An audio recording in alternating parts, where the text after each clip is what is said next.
beloved Boss Mike Cervera.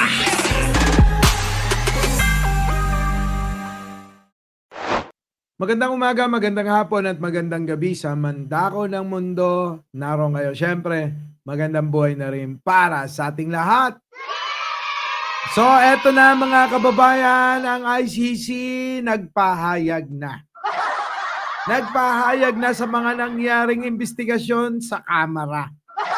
Pero bago natin puntahan yan mga kababayan, huwag niyong kalimutan mag-like, mag-share at mag-subscribe. At nga pala, huwag niyong kakalimutan laging pindutin ang bell button para lagi kayong updated. Oo, pindutin niyo yung all. Opo, para lagi kayong updated sa channel na to. So, eto na mga kababayan, ang ICC nagpahayag na hindi makakaapekto ang ginawang pagdinig dyan sa Kamara. Kung ano man yan, nako, tuloy-tuloy lang ang ICC dyan. Okay, pasok. Alin ba dyan? Pakinggan ninyo. Iginiit ng mga kongresista na hindi sila namumulitika sa inilabas nilang report na nagre-rekomendang kasuhan sina dating Pangulong Rodrigo Duterte kaugnay ng madugong drug war. Para naman sa International Criminal Court o ICC, wala itong epekto sa sarili nilang investigasyon. Nasa frontline ng balitang niya, si Mayan Los Baños. Nako, mga kababayan, mukhang may sariling investigasyon talaga yung ICC. Sa ganun yung pahayag ng ICC na wala daw yan, hindi makakaapekto sa kanila. Meron sila sariling investigasyon. Kaya nga mga kababayan, tama yung sinabi natin nung nakaraan. Malamang mag-aagawa ng gobyerno natin at ICC dito kay Digunyo at mga kaibigan. Sino-sino? Itong si Bato, Bongo, sino pa? Si Pulong, Michael yan. Nako, lahat yan.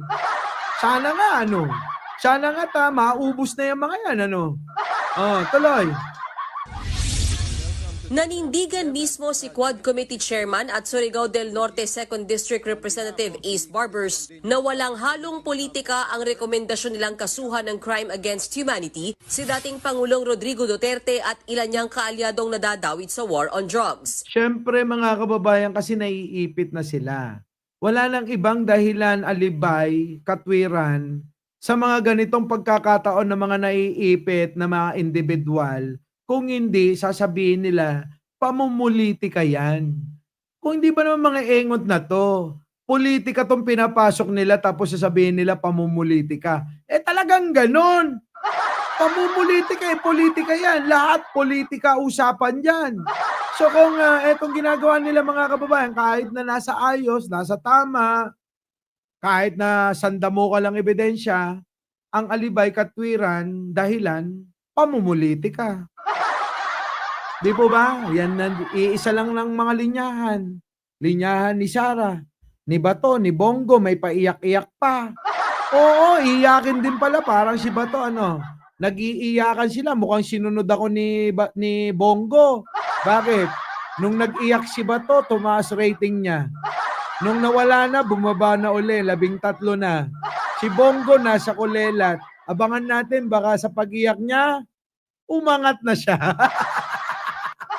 Puta na, kaiyakin Bongo! Ayos Tama paiyak-iyak ka. Sige tuloy. Una nang binatikos sina Senator Bato de la Rosa at Bongo ang report ng Quadcom na Siyempre kailangan ninyong batikusin, kayo nasasadlak dyan. kayo yung sangkot. Kayo yung mga makukulong. Harinawa, mga kababayan, matuloy na yan. At pag nakukulong mga kababayan, nako, malaking ginhawa ng gobyernong to ni Pangulong Bongbong. Kaya mga kababayan, sabay-sabay tayong manalangin na sana ang katotohanan at yung hustisyang hinihingi ng marami nating mahihirap, maliliit na kababayang biktima ng mga yan ay makuha na ang katarungan. Di ba ba, mga kababayan? Oo naman, ang tagal na. Ilang taon na nilang inaasam-asam. Nagpasko na't lahat-lahat. ang katarungang hinahangad ng pamilya ng lahat ng naging biktima nila, mga napatay na mga anak, napatay na asawa, napatay na magulang ay hanggang ngayon ay nagluluksya pa rin at uhaw na uhaw sa kanilang hinihinging katarungan. Kaya mga kababayan, tulungan natin sila na makuha yan. Ano po? O ano? Kayong dalawa? Malapit na kayong magkamukha. Tuloy. Target lang daw sila. Kaalyado raw kasi sila ni Vice President Sara Duterte. Pero depensa ni Barbers, We only follow the Nag-iikutan na lang sila ng katwiran.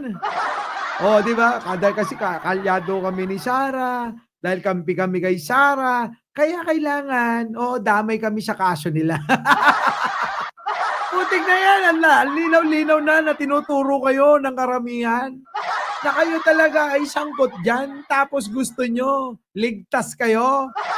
Turo nyo na lang si Digong kasi. Di ba? Kung gusto nyo maligtas, wala kami talagang kinalaman dyan, sumunod lang kami kay Digong sa mga pinag-utos. Alam nyo naman, nahimudpwet kami niyan. So, syempre, dapat sumunod kami. Hindi ako magiging PNP chief kung hindi ako sumunod kay Digong. Utang na loob ni Bato yun. Hindi ako magiging senador. Ganon din si Jackma. Jackma, si Bongo. Diba? Hindi yung magiging senador kung hindi dahil kay Duterte. Ganon lang eh. Ganon lang kasimple. Siyempre, wala ka na matalikuran. Habang buhay yan, habang buhay nilang tatanawin na utang na loob yan. Ace, ano na? Ano nang meron? Paliwanag mo. President Sara Duterte. Pero depensa ni Barbers, we only follow where the evidence leads us, no? Testimonial and documentary evidence is the basis of our committee report. bago pa nabuo ang Quadcom, nauna nang mag-imbestiga sa drug war ni Duterte ang International Criminal Court. Pero tingin ni Barbers, Yan na, mga kababayan, nauna na ang ICC na mag-imbestiga. Tapos sasabihin nyo, gawa-gawa lang ng mga kongresista. Hindi ba naman kayo mga tanga? Gawa-gawa lang yan. Ano ba? Ano ang resulta ng investigasyon ng ICC? baka hindi rin magamit ng ICC ang report ng kanilang komite. I have Ayan magkahiwalay kasi yan. May sariling investigasyon ng ICC, iba naman yung ginawa nila Ace Barbers sa Kongreso. really no idea if this will help, no, sa kanila.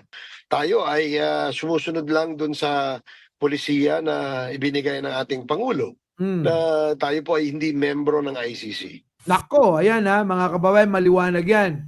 Baka naman sisihin nyo na naman si Pangulo. Ulitin ko, iba si Pangulo, iba yung ICC. Di ba? Magkaiba silang dalawa. Ngayon, yung inahabol ng ICC kay Digunyo, yun yung mga karapatan nila noong panahon na tayo'y membro. Isipipilit nyo na naman, wala nang karapatan ng ICC sa ating bansa. Kasi umalis na tayo nung panahon ni Digunyo. Putik na katwiran na yan, hindi ngayon. Kung ano yung araw, panahon, ilang taon, kung gaano katagal tayo, na membro tayo niyan, abay dapat may obligasyon pa rin ang ICC dyan. Ayon mismo sa Supreme Court yan. Kaya huwag niyong ipinipilit yung sinasabi ng mga idol ninyo, ng mga po ninyo, ng mga hinahangaan ninyo, ng mga hinihimod nyo yung mga puwet nun. Di ba? Ganon. Papaniwala kasi kayo eh. Ace, ano? Paglilinaw naman ni ICC Assistant to Counsel Attorney Cristina Conti, Yan na. Ito na yung abogado na may connection sa ICC. Representative yata ito ng ICC. Si Conti. Attorney Conti, ano yon? walang bearing o epekto sa investigasyon ng ICC ang anumang rekomendasyong lumabas sa Quadcom dahil hindi ito aktwal na korte. Nako, mga kababayan, totoo naman. Hindi naman aktwal na korte yaang ginawa dyan sa Kongreso. Kaya nga nagrekomenda sila, mga kababayan, na kasuhan itong grupo ni Duterte 10 ng mga involved dyan. Ipinasa na sa ahensya na may kinalaman dyan tulad ng DOJ, Ombudsman, o ano pa man na kailangan ngang kasuhan dahil nga maliwanag di umano sa kanilang ginawang investigasyon, may kasalanan etong si Digong at iba pang mga kasama dyan. Nandyan na nga sabi ni Abante yung pag-amin na na pumapatay, pag-amin na pagka yan lumaban, patayin. Kapag ayaw lumaban, i-provoke na lumaban yan para mapatay nyo yan. Ganon mga kababayan Napakaliwanag naman yan. Kung hindi pa rin maiintindihan yan ng mga DDS, sabi ko nga, mga tanga talaga yan. Prosecutor ang Quadcom. Kaya dadaan pa yan sa DOJ ulit. Correct. O, yan na nga. Ayun na nga Hindi prosecutor ang Quadcom. Totoo yan. Kaya dadaan yan sa DOJ. Kaya nga, nirekomenda na yan sa DOJ na kasuhan. Diba? O, kailangan malinaw yon na kung sino tumistigo sa Quadcom, titistigo rin sa isang event, sa utol, court trial. Lahat yun mga kababayan. Kung sino man yung mga tao na mga nagsalita dyan, nagpatotoo, naging testigo, resource person, kung ano pang tawag ninyo na mga nakasama dyan, yung mga yun iimbitahan sa korte pag natuloy na isampa yung kaso sa mga grupo ni Digunyo. Gets nyo? Tuloy. Kailangang malinaw yon na kung sinong tumistigo sa Quadcom ay titistigo rin sa isang eventual court trial. Ayan na mga kababayan. Tama. Ayon pa kay Conti, mas dapat daw abangan ang gagawin ng Department of Justice sa rekomendasyon ng Quadcom. Ayan di ba? Nirekomenda ng Quadcom, sila Abante, Ace Barbers, at Dan Fernandez, Luis Tro, at Chua, o iba pa mga kababayan, marami sila. Dito, nirekomenda na sa DOJ. So, ang aantayin natin, aabangan natin, ang DOJ kung ano ang magiging hakbang naman nila para masampa ng kaso itong grupo ni Duterte. Okay po ba? Tuloy pa. Gumulong na kasi ang investigasyon ng DOJ. Posibleng itigil ng ICC ang sarili nitong investigasyon dahil magiging senyales ito na gumagana ang judicial system sa bansa. Nako, yan na nga ba? Kung sakaling ganon at masampa na ng kaso, nako, mukhang hindi na makikialam ang ICC. At dito naman mga kababayan, masasabi natin na matatag talaga ang gobyerno ni Pangulo. Bakit? Hindi na magagalit yung iba na makialam pa ang ICC sa kaso nila Digunyo. Di ba ba? Kahit saan, win-win Win-win si Pangulo. Pero hindi basta-basta na, okay na tayo, alis na tayo guys. Magpapa-comment yan sa mga biktima kung ano ang pananaw nila. Naku, meron pa pala. Oo. Yung mga biktima na nagsampa. Saan? Sa ICC. Hindi pa pala tapos yan. Meron, depende pa pala mga kababayan kung ano magiging comment dyan ng ICC. Hindi magpa-comment sa Philippine government. Nagbabalita mula sa frontline. Nako mga kababayan. Ayan na po ang kaganapan. So ano po masasabi nyo rito? Opo, paki-comment naman. At binabasa ko pong lahat yan. Muli, ako po ang inyong lingkod, Mike Cervera po. Laging nagsasabing, malin natin ang ating kapwa, pagdasal po natin lagi ang ating bansa. Magandang umaga, magandang hapon, at magandang gabi. Sa mandako ng mundo, naroon kayo. Siyempre, huwag niyong kalimutan na mag-like, mag-share, at mag-subscribe bago tayo maghiwa-hiwalay. Siyempre, magandang buhay na rin para sa ating lahat.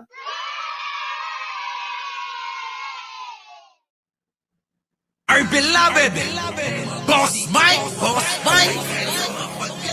Cervera.